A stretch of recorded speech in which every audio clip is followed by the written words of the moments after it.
며칠 전 휠체어를 배송하러 한 어르신 댁을 방문했습니다. 대화를 나누다 보니 파킨슨병을 앓고 계시다는 사실을 알게 되었습니다. 집으로 돌아온 뒤 파킨슨병이 어떤 병인지 자세히 알아보고 싶다는 생각이 들었습니다. 그래서 여러 자료를 찾아보며 정리한 내용을 오늘은 공유하고자 합니다. 파킨슨병은 뇌의 중간 부분인 중뇌의 흑질이라는 부위에 있는 도파민 신경세포가 손상되면서 생기는 퇴행성 뇌 질환입니다. 도파민은 우리 몸의 움직임을 조절하는 중요한 신경전달 물질인데, 이 물질이 부족해지면 근육이 굳고 몸이 잘 움직이지 않게 됩니다. 그래서 파킨슨병 환자에게는 서동증, 떨림, 근육 강직, 자세 불안정 같은 운동장애가 주로 나타납니다.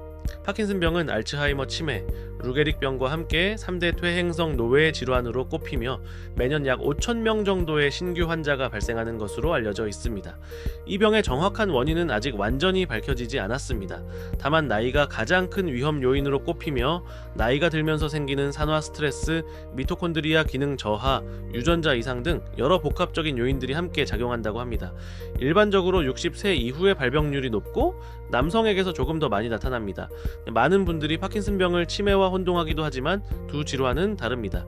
알츠하이머 치매가 주로 기억력 저하나 판단력 저하 등 인지 기능의 문제를 중심으로 나타나는 반면, 파킨슨병은 몸의 움직임이 느려지고 떨림이 생기는 운동장애 중심의 질환입니다.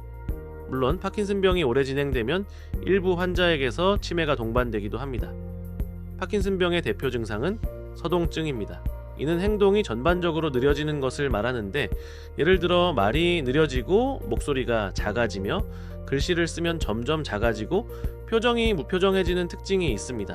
힘이 없는 게 아니라 움직임 자체가 느려지는 것입니다. 이 외에도 손이나 팔의 떨림, 근육이 뻣뻣해지는 근강직, 걷기 어려움 등이 함께 나타날 수 있습니다. 운동 증상 외에도 파킨슨병은 비운동 증상이 먼저 나타나기도 합니다. 냄새를 잘 맡지 못한다거나 이유 없이 변비가 심해지는 증상, 그리고 렘수면 행동장애가 대표적입니다. 렘수면 행동장애란 꿈을 꾸는 동안 몸이 실제로 움직이는 현상으로 잠결에 팔을 휘두르거나 발길질을 하는 등 위험한 행동을 보이기도 합니다. 이런 비운동 증상들은 본격적인 파킨슨병이 나타나기 몇 년 전부터 시작되는 경우가 많아 조기 진단의 중요한 단서로 여겨집니다. 진단은 환자의 병력과 신경학적 진찰이 기본입니다. 가장 중요한 검사는 도파민 운반체 PAT 검사인데, 파킨슨병 환자는 도파민 신경세포가 죽기 때문에 도파민 운반체가 줄어든 모습이 PAT 영상에서 관찰됩니다. 또한 뇌 AMRI를 통해 뇌경색, 수두증, 종양 등 비슷한 증상을 일으킬 수 있는 다른 질환을 감별합니다. 필요에 따라 인지기능 검사나 자율신경계 이상 여부를 확인하기도 합니다. 치료는 안타깝게도 아직까지 완치가 불가능합니다. 치료의 목표는 병의 진행을 멈추는 것이 아니라 증상을 완화하고 일상생활을 유지하도록 돕는 것입니다. 가장 많이 사용하는 약은 레보도파로 체내에서 도파민으로 전환되어 부족한 도파민을 보충합니다. 복용 후 몇 년 동안은 증상 완화 효과가 뚜렷하지만 병이 진행되면 약효가 불규칙해지거나 예상보다 짧게 지속되는 경우가 생깁니다. 이를 운동 동요 현상이라고 하며, 약을 먹은 직후 몸을 흔드는 등 비정상적인 움직임이 생기기도 하는데 이를 이상 운동증이라고 부릅니다. 약물 치료로 조절이 어렵다면 수술적 치료를 고려할 수도 있습니다. 대표적인 방법이 뇌심부자극술 DBS 브레이즈로 뇌의 기저핵 부위에 미세한 전극을 삽입하여 전기 자극을 주어 증상을 조절하는 방식입니다.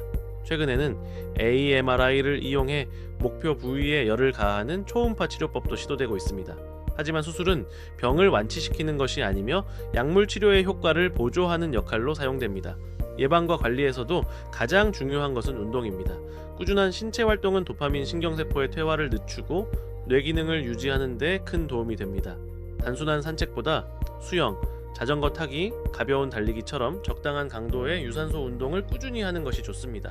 또한 근육량이 줄면 병의 진행이 빨라지기 때문에 근감소증 예방도 중요합니다. 식습관 역시 무시할 수 없습니다. 연구에 따르면 지중해식 식단이 파킨슨병 예방에 긍정적인 영향을 준다고 합니다. 붉은 고기보다는 생선이나 해산물을 먹고 채소와 과일, 견과류를 매일 골고루 섭취하는 것이 좋습니다. 다만 특정 영양제가 파킨슨병을 예방한다는 근거는 아직 부족합니다. 무엇보다 중요한 것은 긍정적인 마음가짐입니다. 파킨슨병은 불치병처럼 들리지만 실제로는 약물과 꾸준한 관리로 오랫동안 건강하게 생활하는 분들이 많습니다. 병의 진행 속도는 사람마다 다르고 꾸준히 운동하고 활발히 생활하는 사람일수록 진행이 느립니다. 의사들은 파킨슨병은 몸의 병이지 마음의 병이 되어서는 안 된다고 말합니다. 휠체어를 받으시던 그날 어르신은 저에게 이렇게 말씀하셨습니다. 손이 떨려도 마음은 젊게 가져야지요. 그 한마디가 오래 마음에 남았습니다. 파킨슨병은 단순히 신체의 문제로 끝나는 병이 아니라 스스로를 믿고 꾸준히 이겨내려는 의지가 함께해야 하는 질환이라는 생각이 들었습니다. 앞으로도 저는 복지 연구를 전달하며 이런 분들을 더 많이 만나고 조금이라도 도움이 되는 이야기를 전해드리고 싶습니다.